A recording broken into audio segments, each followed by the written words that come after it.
Boa noite, meus amigos. Eu também já estava com saudade de vir aqui, já estava sentindo falta do nosso contato. E esse banho de harmonia que vem dessa música, eu falei, acho que não precisava nem de palestra. A gente já sai assim, parecendo que está em outra dimensão. Hoje nós vamos refletir, nós vamos conversar sobre evangelizar.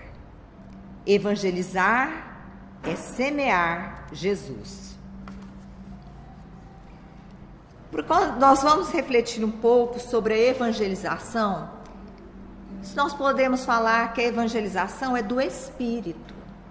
Não é só da criança, não é só do adulto. Nós estamos evangelizando espíritos. Mas quando nós começamos a refletir quem é a criança, a primeira coisa que nos vem à mente é: a criança é um espírito imortal e herdeiro de si mesmo. Temos ali aquela criancinha tão bonitinha, com aquele gesto tão puro, aquele sorriso meigo. É um espírito que está lá vindo de outras vidas e que será herdeiro de todas as suas ações. Possui habilidades desenvolvidas ao longo de suas múltiplas existências, bem como necessidade para serem superadas. Ele não é uma página em branco. Ele traz de outras vidas tudo aquilo que ele já conquistou, mas também tudo aquilo que ele precisa trabalhar nessa existência. Reencarna em condições e contextos necessários ao seu autoaprimoramento. Nós não estamos na família realmente que merecemos.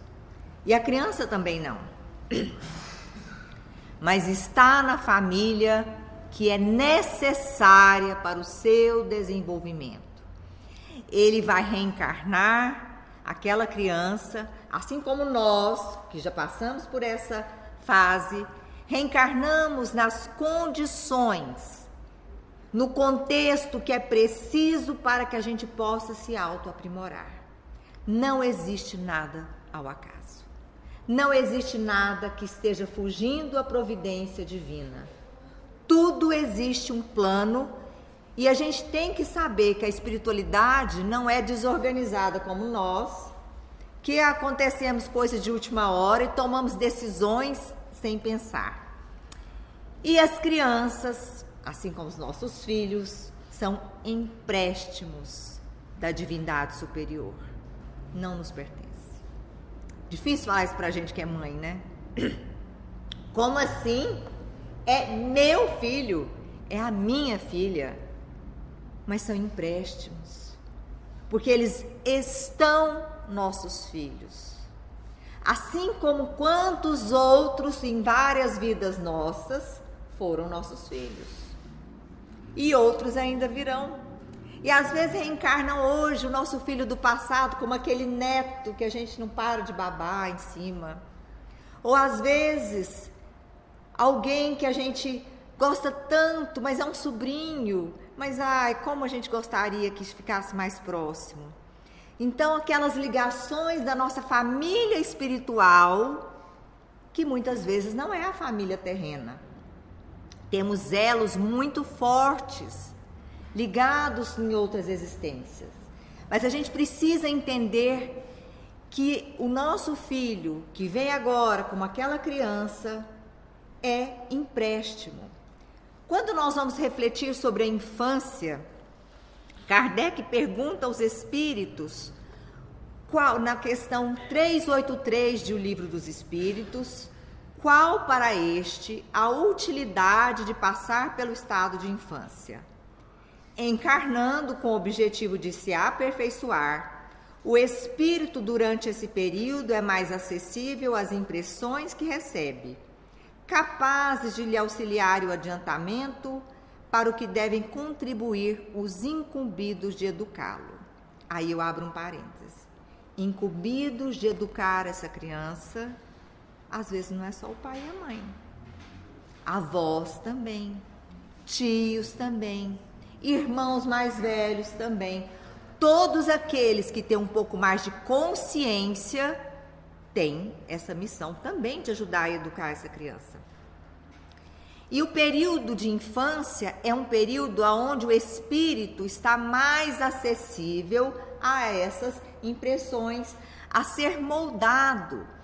Os espíritos nos dizem que na Terra é um dos planetas de provas e expiações, aonde a infância é grande o período. Considere-se uma infância longa. Nos mundos mais elevados, a infância diminui. Ela é cada vez menor, porque esse período de se trabalhar o espírito, enquanto ele está lá ainda nesse, vamos dizer assim, se acoplando na encarnação, é um trabalho menor que tem. Lá no livro Consolador, na questão 109, Emmanuel nos explica sobre o período infantil. É o mais importante para a tarefa educativa? O período infantil é o mais sério e o mais propício à assimilação dos princípios educativos. Até aos 7 anos, o espírito ainda se encontra em fase de adaptação para a nova existência que lhe compete no mundo.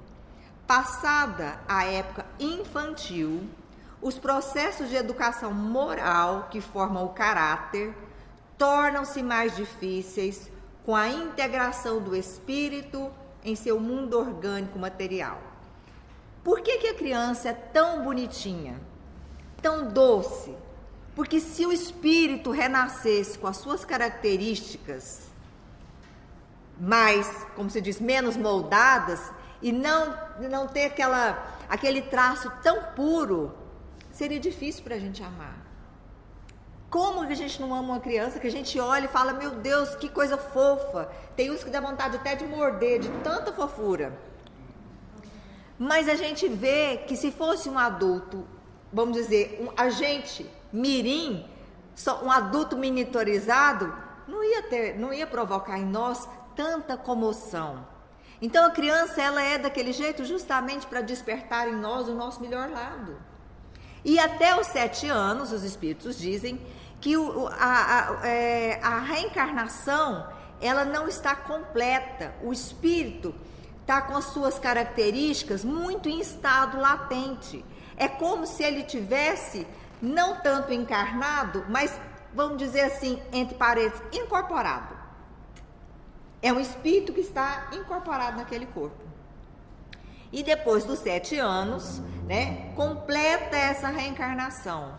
Ele passa a estar realmente encarnado. Por isso que a criança, quando ela é pequena, ela tem várias, ela parece até que vive muito no plano espiritual e no plano material. Geralmente tem sempre um amiguinho invisível, que ela conversa, que ela conta. Às vezes ela fala de algumas coisas que ela lembra de outra vida. E a gente não sabe assim, de onde que essa criança está tirando isso. Eu me lembro da Ivone Pereira, que ela nasceu numa família muito pobre. E a casa dela era quase praticamente em frente ao cemitério. Ela falou, gente, é realmente para poder amargar, né? E ela, desde criança, ela chegava para a mãe dela e perguntava aonde estavam as luvas dela. Aquelas luvas de renda, né, do século XIX, das damas. Ela falava assim, onde a senhora colocou as minhas luvas? E aquela mãe pobre daquele jeito falava assim, que luva? Não tem luva aqui. Ela, tem sim, eu preciso delas quando eu vou sair. Aí ela descrevia como se fosse uma carruagem que fosse pegar ela. E aí os pais, de certo, olhavam e falavam assim, aonde é que essa menina inventa tanta coisa? Mas porque ela se lembrava de outra época. Então, ela achava que ela, falar, aquilo lá era meu. Então, nós sabemos que a criança, ela tem muitas lembranças da vida passada. Mas, desde pequena, a gente pode observar que ela já traz também as suas tendências. Ela já fica demonstrando, aquela criança, desde pequena, se ela é uma criança mais dócil ou se ela é uma criança um pouco mais rebelde. Então, essa infância, aonde não se completou ainda essa encarnação, vamos dizer assim, essa reencarnação, onde o espírito ainda não se assenhorou de tudo, é uma hora excelente para que os pais exerçam o seu papel de educadores. E a criança vai olhar e muitas vezes vai copiar tudo que ela vê em casa. Ela vai ser o reflexo do lar.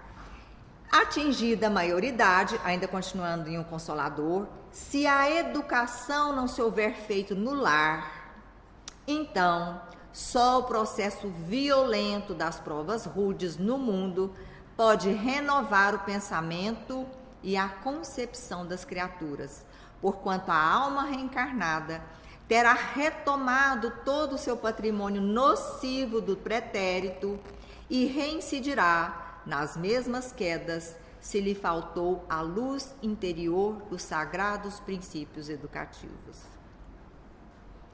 Se a gente não fazer o nosso papel dessa educação, a grande probabilidade é que aquela criança cometa o mesmo erro. Porque nós somos assim. Nós não temos criatividade, eu falo muito, nem para errar. A gente adora cometer os mesmos erros. E para a gente ser reincidente é muito fácil. Porque nós vamos ser colocados à prova justamente na mesma situação em que nós caímos no passado. Esse é que é o problema. Se nós roubamos no passado alguém, provavelmente nós vamos reencarnar com a chance de fazer isso de novo. Essa é a prova. Se nós magoamos, ferimos alguém, nós vamos reencarnar com a chance de exercer isso de novo. E aí é onde é a prova se nós vamos fazer ou não. Para realmente mostrar se nós crescemos ou não. No Evangelho segundo o Espiritismo, no item 9, o Espírito Santo Agostinho fala sobre essa parte aí. Que fizeste do filho confiado a vossa guarda. Lembrai-vos de que cada pai e a cada mãe perguntará a Deus: que fizeste do filho confiado à vossa guarda? Se por culpa vossa ele se conservou atrasado, tereis como castigo vê-lo entre os espíritos sofredores, quando de vós dependia que fosse ditoso. Quando os pais hão feito tudo o que devem pelo adiantamento moral de seus filhos, se não alcançam êxito, não têm de que se inculpar a si mesmos e podem conservar tranquila consciência. A amargura muito natural que então lhes advém da improdutividade de seus esforços, Deus reserva grande e imensa consolação, na certeza de que se trata apenas de um retardamento que, concedido, lhe será concluir noutra existência a obra agora começada, e que um dia o filho ingrato os recompensará com seu amor. Se nós fizermos o nosso papel enquanto pais, e tudo que tiver ao nosso alcance, dentro das nossas possibilidades, nem mais, nem menos, se aquele filho não lograr êxito na sua reencarnação, Santo Agostinho está nos dizendo o seguinte, que é para a gente não se preocupar. Que numa próxima, ele provavelmente voltará e nos recompensará aquele todo o nosso esforço. Se nós fizermos com amor. Agora, não pode, a gente como pai e mãe, faz tudo para depois um dia jogar na cara. Porque eu parei a minha vida para cuidar de você. Porque eu não sei o quê. Quantas vezes eu deixei de dormir, não sei o quê. Então, eu fico pensando, mãe, às vezes, será que a gente vai anotar tudo isso? Quantas vezes a gente deixou de dormir? Quantas vezes a gente... Eu até estava brincando esses dias. E até falei numa palestra, né? Que tem uma amiga nossa lá na casa de Eurípides que ela fala assim: olha, Eu acho que a gente tinha que ser mãe uma encarnação e pular uma para descansar. E na outra vir de novo, porque filho dá trabalho demais. Isso porque ela tem só uma filha. E aí eu ria, né? Falava assim, gente, imagina, gente, é tão bom ser mãe. Aí esses tempos atrás, sabe, eu tava quase concordando com ela, pensando bem. Eu falei assim, gente, não é má ideia. Porque se a gente acha que filho pequeno dá trabalho, deixa eles crescerem para você ver. Os adultos dão mais. Porque aí a gente não tem controle sobre a situação. Aí a gente acaba, você fala assim, eu até brinquei, falei assim, as minhas filhas saem de casa, e aí, por exemplo, elas começam a demorar, eu mando mensagem. Gente, deixa ficar só um tracinho pra você ver como é que eu fico. Eu fico assim, meu Deus do céu, será que acabou a bateria? Aí eu já começo assim, será que aconteceu alguma coisa? Será que roubaram o celular? Ai, meu Deus do céu. Não, aí eu lembro que eu sou espírita e começo a fazer a prece. Falo assim, não, gente, não vai acontecer nada, Senhor, toma conta, né? E assim, eu preciso confiar, né? Aí eu começo assim, não, porque o que acontecer, eu tenho certeza que nada acontece por acaso, está nas suas mãos. Aí ao mesmo tempo eu falo assim, mas não deixa acontecer não, né? Porque assim, o senhor não tem jeito de dar uma misericórdia, uma moratória, porque a mãe não tem sossego, não tem. Eu falo assim, a mãe, porque pai, de vez em quando, eles têm sossego, sim. Eu me lembro de uma amiga nossa, que ela foi ter filho mais tarde, e ela disse que não estava aguentando, porque o menino chorava. E aí um dia ela não aguentou, foi lá e acordou ele, falou assim, olha aqui, metade daquele filho que está chorando é seu. Ele falou assim, a minha metade você pode deixar chorando. Eu falei, gente, é um absurdo isso. Cuida só da sua metade. A minha você... Gente, isso não tem lógica, né? Mas mãe não dá conta. Então, se a gente pode tentar fazer o que a gente, pelos nossos filhos, a gente tem que fazer. E muitas vezes, aquele filho que vem para a nossa casa, ele às vezes é um espírito recalcitrante mesmo, que vai dar um trabalho danado, que a gente precisa ter uma paciência danada com ele, porque a gente não sabe quem é quem do passado lá. É aquele que vem para nos cobrar o tempo inteiro. Você fala assim, meu Deus, que você fala e ele implica com tudo que você fala, critica tudo que você faz. Aí você fala, gente, não tem lógica. Aí a gente parece que vai ficando mais velho, tem coisas que você vai deixando. Você fala assim, tá bom, vai falando. Esse tempo atrás, as minhas filhas a minha filha pegou um caderno, lá quando ela era adolescente. Aí ela começou a ler o caderno, ela tinha 11 anos. Aí ela chegou para mim e falou assim, olha aqui, por que eu vou para terapia hoje? Olha aqui, ó, minha mãe, não sei o que, hoje acordei chorando, gente, aquelas coisas de adolescente, lá escrevendo e tal. Aí ela falou, tá vendo? Eu vou na terapia hoje por sua causa. Eu falei, mas que bom, né?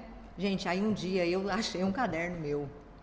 E aí no meu caderno estava escrito assim, porque as minhas filhas não dão trabalho, minhas filhas não sei o quê. Aí eu comecei a ler para ela e falei assim, tá vendo? Por que eu vou para terapia hoje? E ela assim, mas você está sendo injusto, você é a mãe, você tinha que aguentar. Eu falei, não, claro que não. Mas aí eu levei na brincadeira. Que fizeste do filho confiado à vossa guarda? Olha aqui o que o Emmanuel está falando sobre esse assunto. Os pais espiritistas devem ministrar educação doutrinária a seus filhos, ou podem deixar de fazê-lo invocando as razões de que, em matéria de religião, apreciam a mais plena liberdade dos filhos.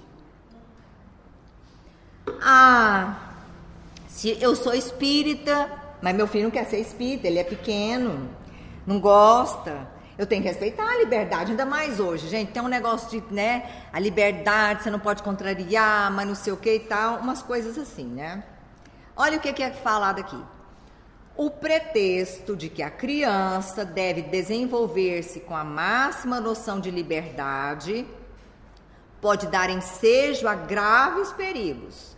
A própria reencarnação não constitui em si mesma restrição considerável à independência absoluta da alma necessitada de expiação e corretivo.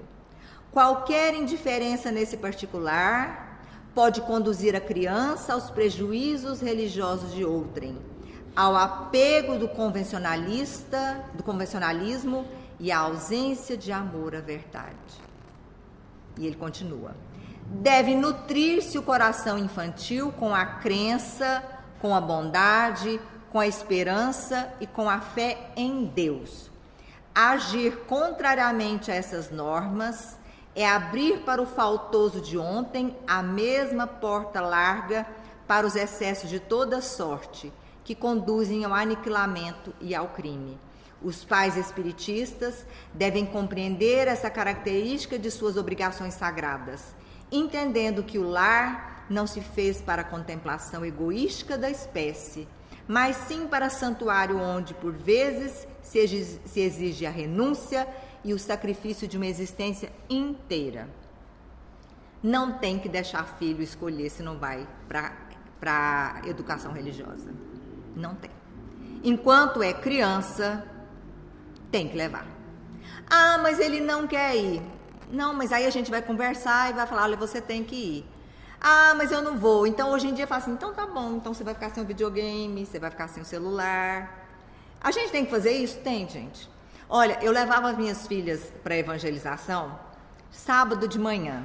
Gente, você acha que eu queria levantar cedo para levar a menina em evangelização? Mas é óbvio que não. Eu queria ficar dormindo. Aí tem que acordar e ainda aguentar a filha enchendo a paciência da gente e eu não vou. Eu não gosto. Aí elas ainda ficavam assim: porque quando eu crescer eu não vou ser espírita? Eu falava assim: tudo bem, você pode escolher a religião que você quiser, mas enquanto você for pequena, você vai para a evangelização. Ah, mas eu não gosto daquela evangelização. Eu: não tem problema, mas você vai assim mesmo. Ah, mas lá todo mundo é enjoado. Eu falei: não tem problema, mas você vai assim mesmo. Ah, mas... E aí não tinha discussão. Ela ficava assim: não, mas... Não... E ela: eu detesto essas coisas de espiritismo. E eu: não tem problema, mas você vai. É porque eu não acredito em nada que eles falam. Eu falei: também não tem problema, você vai. Elas pegavam tudo que podia para falar, que não acreditava, que isso não sei o quê, que isso não sei o quê. Aí, quando estava lá, conhecia os coleguinhas, brincavam e chegavam em casa de boa. Mas para ir, era uma história. E elas falavam assim: eu quero, na hora que eu crescer, a primeira coisa que eu decidi é que eu não vou mais no centro. E eu falava assim: não tem problema, na hora que você crescer, não tem problema. E aí foi a evangelização. A pré-mocidade ainda deu mais trabalho ainda, porque era tipo assim, elas pensavam, daí elas ficavam assim, teve uma época que elas frequentavam lá a evangelização no Lar de Jesus, e era a tia Bel, e aí elas falavam assim, que hoje elas não aguentam nem escutar Cativar, elas tomaram birra da Cativar. Elas falavam assim: não, pelo amor de Deus, diz que até os menininhos falavam assim: não, tia, Cativar de novo não. E aí elas falavam: mãe, eu não aguento Cativar, até hoje tomei. Aí hoje eu falei assim: olha, hoje eu vou fazer uma palestra sobre evangelização. Ela: vai falar de Cativar, né? Eu falei: não, nem toda evangelização é só Cativar, a música do Cativar. E aí eu fui forçando, e aí depois brigava. Aí quando chegou na mocidade, aí elas não quiseram ir mais. Eu não obriguei, porque eu tinha plantado a semente. Eu tenho uma filha que aos 15 anos resolveu virar evangélica. Aí foi evangélica, aí tudo assim, tudo que eu falava ela era do contra. Hoje pergunta. E aí hoje ela chegou a ser batizada e tudo que eu falava tinha uma época que ela estava assim, impossível. Mas hoje você conversa com ela, você acha que da onde ficou a raiz? Ficou aonde ela aprendeu. E hoje ela fala assim: mãe, e ela não frequenta, mas ela fala assim: mãe, não adianta, né, mãe? O espiritismo é a religião que realmente esclarece as coisas, porque eu não aguento essas outras religiões aí, e não sei o que. Eu falo: minha filha, todas têm coisa boa. Ela: mãe, mas como que o povo acredita em certas coisas? Eu tenho uma outra que vai também, né, a outra também vai, adora ir nos louvores, ama. Mas aí ela chega lá em casa, aí às vezes alguém pergunta assim: mas aí você deixou de acreditar em reencarnação? Ela falou: claro que não. Não tem outra explicação. A gente tem que acreditar. Eu falo que ela é espiritogélica, porque é espírita, mas vai na igreja, né? Participa do culto e tudo. Não tem problema.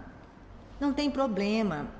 Mas ficou plantado nelas alguma coisa que eu insisti. Evangelizar é semear Jesus nas crianças.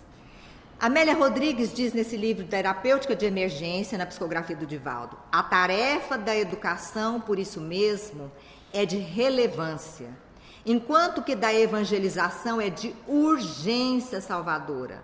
Quem instrui oferece meios para que a mente alargue a compreensão das coisas e entenda a vida. Quem educa cria os valores éticos culturais para uma vivência nobre e ditosa. Quem evangeliza liberta para a vida feliz. Evangelizar é trazer Cristo de volta ao solo infantil como bênção de alta magnitude, cujo resultado ainda não se pode realmente aquilatar. Evangelizar é trazer Jesus, é falar de Jesus aos pequenos, é falar de Jesus àqueles que cresceram um pouquinho, é semear Jesus acima de tudo. É muito sério isso, gente. Semear Jesus é libertar consciências. Para a criança, para o adolescente, para o jovem. É necessário, aonde a gente estiver, a gente semear Jesus.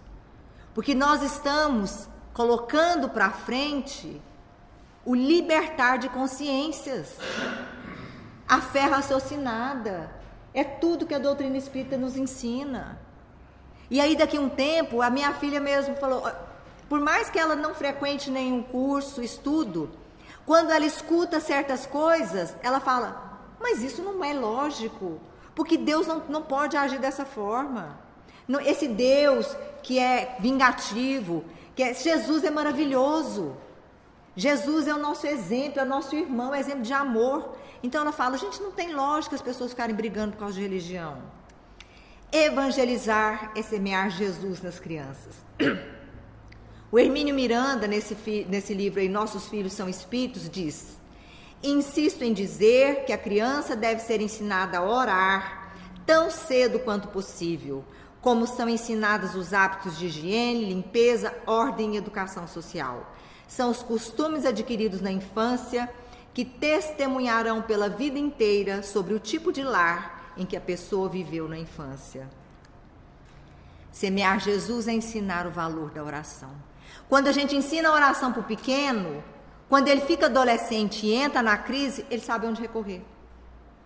Ele sabe que naquele momento algo foi semeado dentro dele e ele fala, nossa, é hora de buscar a oração.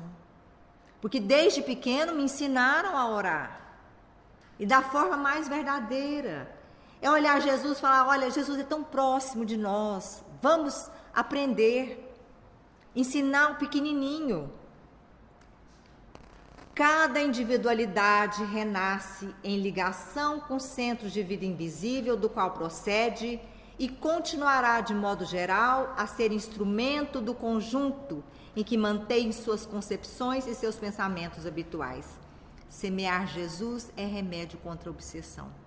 Quando a gente reencarna, quando a gente é criança, a gente muitas vezes está ligado aos espíritos que a gente se associou na erraticidade. E aí a gente reencarna. E os espíritos continuam ligados a nós. E como a maioria de nós não somos muito evoluídos, imagina com quem nossos filhos às vezes têm os amigos deles. E às vezes os casos se tornam de obsessão infantil. Quantos casos a gente vê de crianças com obsessão infantil? Porque estão atormentados por companheiros do passado. Se a gente ensina a orar, se a gente ensina os princípios evangélicos de Jesus, nós estamos ensinando também aquela criança a crescer com base e também a sustentar para proteger-se de obsessão. Porque vai ver, e principalmente quando chegar na adolescência, aonde como se diz, aquilo tudo que estava latente eclode de uma vez e ele muitas vezes retoma a personalidade do passado e os companheiros vão lá e falam, tá vendo? Não mudou nada. É nesse ponto que a evangelização infantil, que semear Jesus desde pequena vai fazer muito efeito. Por quê? Justamente por causa disso que eu vou ler agora. demonstrando-lhe a indestrutibilidade do ser, bem como preparando-o para as vitórias sobre si mesmo. O conhecimento espírita fará que se esforce por agir com acerto, recuperando-se na convivência de que a reencarnação ora lhe faculta, dos erros transatos, enquanto lhe oferece as oportunidades superiores para o seu futuro ditoso. Semear Jesus é semear o homem de bem. Se a gente semeou isso, quando ele chega numa adolescência, às vezes ele não está perto da mãe dele, não está perto do pai, e ele é convidado a fazer algo de ruim. E naquele momento, ele pode até querer fazer, mas ele pensa e fala, não, mas não foi isso que eu aprendi. Ah, mas vem aqui, vamos usar a droga. Ah, vamos roubar, vamos fazer alguma coisa. Se a criança tem essa base que o lar deu, com o evangelho, ele pode até errar, mas é bem mais difícil, muito mais. Porque na hora que ele vai, algo dentro dele, é como se ele escutasse a mãe falando, né? Olha, isso não é correto. Você não pode fazer isso. Devolve a borracha que você pegou. Agora, quando a gente pega os nossos filhos desde pequeno e fica vendo as tendências deles que são negativas e a gente finge que elas não existem, a gente está contribuindo para que ele caia no futuro. Por mais que nos doa, é necessário a gente chamar a atenção. É necessário a gente corrigir com amor. É necessário a gente, que é pai, mãe, ter firmeza. Sim, sim, não e não. E eles sempre ter a segurança de que podem contar conosco, que podem falar o que for que nós vamos ouvir. Evangelizar é semear Jesus nas crianças. Impostergável desse modo, o ministério preparatório das gerações novas, guiando-as para Jesus, a fim de que se construa desde agora o reino de Deus definitivamente no mundo. A infância é o período em que melhor se aprende, enquanto na adolescência se apreende, na idade adulta mais facilmente se compreende, evitando-se o período em que o ancião apenas repreende. Também o Espírito Amélia Rodrigues. É edificar um mundo de regeneração. O que será do Espiritismo se nós não semearmos Jesus nas crianças? Todos nós estamos envelhecendo. Quem que vai tomar conta daqui a um tempo? Quem que vai ficar aqui à frente falando de Jesus? Que seja online. Talvez daqui a um tempo as nossas reuniões até sejam mais online do que outra coisa. Porque a tecnologia está cada vez mais buscando isso. Mas quem que vai preparar? Quem que vai falar de Jesus daqui a um tempo? Quem que vai falar de Kardec? Quem que vai levar o consolo para esse mundo que está vindo aí? Gente, são as crianças que nós estamos educando hoje. São os jovens que nós estamos educando hoje. É preciso, é urgente. Nós não podemos deixar isso de mão. Porque se tem algo que a gente pode acreditar, é que os espíritos que não querem que a Terra evolua, eles não vão querer que a gente consiga semear Jesus. Vai haver cada vez mais dissidência, mais desencontro para que isso não aconteça. Então, é preciso que a gente encare esse processo de evangelização do espírito. É a evangelização da criança, é a evangelização do jovem, é a evangelização daquelas pessoas que convivem conosco. E muito, gente, nós evangelizamos através do exemplo. Exemplo. Nós, pais, como é que eu falo para um filho meu, você precisa orar, se ele não me vê orando? Se ele não me vê nunca fazendo um culto do evangelho no lar? Se eu não falo de Jesus, porque eu estou sempre no celular, ocupada com outras coisas? Se eu não tenho tempo para ensinar, sabe por quê? Hoje em dia, os pais, nós pais, deixamos muito para que o outro ensine. A escola ensine, a internet ensine, porque ensinar dá trabalho. É muito mais fácil a gente falar assim, deixa essa roupa jogada aí, ou uma pessoa pega, ou a mãe depois de passar, vai lá e pega, do que eu chegar e falar, vem aqui, deixa eu te ensinar a dobrar essa roupa. Ah, não dou conta. Não, nós vamos aprender hoje. Dobra. Isso. Agora a próxima vez, no outro dia também. Dá trabalho. A gente prefere deixar. É muito mais fácil. Esses dias para trás, um menininho chegou para minha filha e falou assim, tia, ela estava lá, tia, você pode amarrar o cadarço do meu tênis? Acho que a gente mora no prédio e não queria subir, porque eu acho que ele pensou assim, se eu subir para minha mãe amarrar, não vai deixar eu descer mais. Aí a minha filha falou assim, quantos anos você tem? Ele falou assim, 7 anos. Ele falou assim, você não sabe amarrar um cadarço? Ele falou assim, não, mas na minha escola tem um de 11 que também não sabe. Ele já se desculpou, tipo assim, um de 11 que não sabe. Então assim, tô bem, né? Eu tenho 7. Por quê, gente? Porque às vezes para nós mães, não ficar aguentando menino, reclamando, a gente vai lá e faz. E a gente está cometendo um erro danado com isso. Danado. É deixar a criança participar do culto do Evangelho Lar. É explicar para essa criança quem é Jesus. Explicar para ele a importância. Explicar sobre reencarnação. E trazer essa criança, porque hoje em dia, antigamente a gente falava assim, né? É para ir, pronto. Fala assim, por que é? Fala, porque é e acabou. Hoje as crianças falam assim, não, eu não aceito esse porque é. Você tem que me dizer por quê. E aí o pai, a mãe, o tio, a avó tem que perder o tempo, que não é perda de tempo, para explicar. Sabe o que acontece? Existe reencarnação. Olha que legal. Você gosta tanto de assistir esses filmes. Já pensou se você no passado não foi um? A gente estava viajando e a minha sobrinha, ela é adolescente já, e ela estava num nervo, querendo ir embora, achando a viagem chateante e tal. E aí eu fui conversar com ela, e ela, não, mas eu quero sentar, porque aqui é muito ruim, muito ruim. Aí eu falei assim, mas você não acredita em reencarnação? Ela, eu acredito. Eu falei, você já imaginou se a gente está aqui revivendo algum lugar que a gente já viveu? Aí ela, sério? Eu falei, você imagina se não passaram os... E ela, será que eu já fui um guerreiro que passei por aqui? E pode sim, mas ela ficou numa empolgação, e ela, nossa, e quando será que foi isso? Aí eu comecei a falar assim, porque nós temos várias vidas, você não olha aqui, não sente alguma coisa? Aí ela começou, é mesmo, né, parece que é tão bonito aqui, mas por quê? Eu peguei um ponto nela, para despertar uma curiosidade, porque ela adora esses negócios de Pokémon, de não sei o que lá, e aí ela já pensou em alguma coisa que tinha a ver com luta, com guerra, e ela já pensou, você já pensou se eu já fui, e não sei o que, eu falei, olha que legal, e pode ter sido.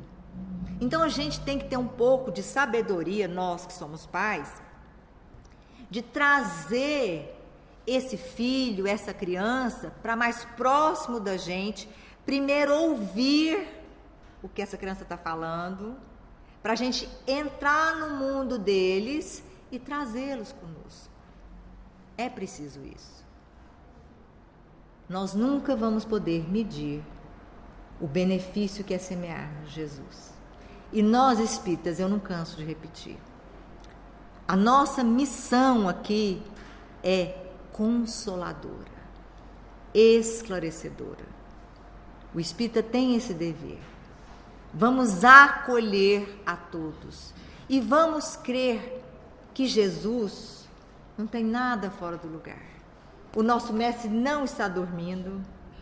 Ele está, e todo mal que acontece também é educativo, e a gente precisa entender isso, que é o amor que sempre vai reinar.